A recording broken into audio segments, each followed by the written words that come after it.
Hello and welcome to Project Cars Pro, a piece of commercial software for location-based entertainment. In this video we'll be looking at the single player mode operated by a staff member using the Project Cars Pro config panel. Using the config panel, staff members will have complete control over the player's single player experience, where you can set up and alter various different settings and also control the rigs and grant players access into the UI menus.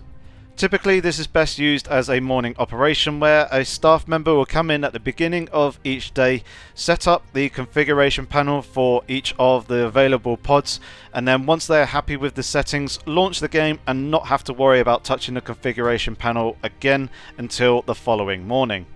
At the top of the configuration panel is an option to alter the pod name, or what will typically be displayed as the player's name within the game. Selecting the Configure Game button will open up the config client, where here you can enable whether the pod is used as a broadcaster, whether multiplayer or VR is enabled, whether the game is running in windowed or full screen mode and at what resolutions, the selected language, what the default camera is used in the race, and what the wheel threshold is used, which allows you to configure the sensitivity of the wheel when navigating in the UI menus. Back in the main config panel window under difficulties, you'll be able to create and configure up to 4 difficulty presets.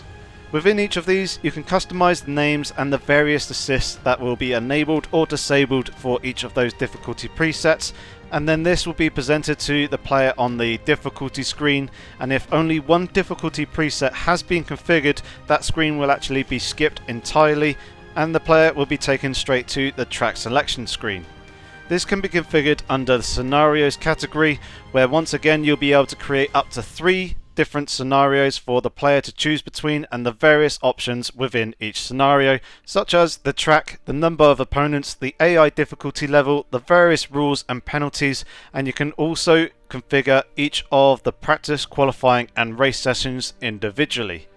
Within each of these 3 sessions you can obviously choose whether they are enabled or disabled, the duration of those sessions, and then the time of day and weather settings for each of those 3 sessions as well. Next up is the vehicles category, where you can select up to 3 different vehicles for the player to choose between.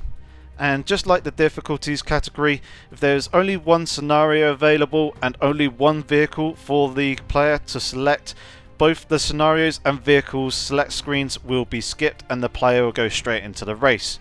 If there is only one option across all 3 difficulties, scenarios and vehicles, the player will automatically jump straight into the race once they press any button on the rig or once a staff member launches a pod from their command system. One final set of options that a staff member can customize in this config panel is in the timing section, where they can adjust the amount of time that the player has in order to select their vehicle, their scenario, the difficulty setting that they wish to select, how long the race results will be presented to them before returning to the main menus at the end of the race, and then also how long each player has in order to join a multiplayer session.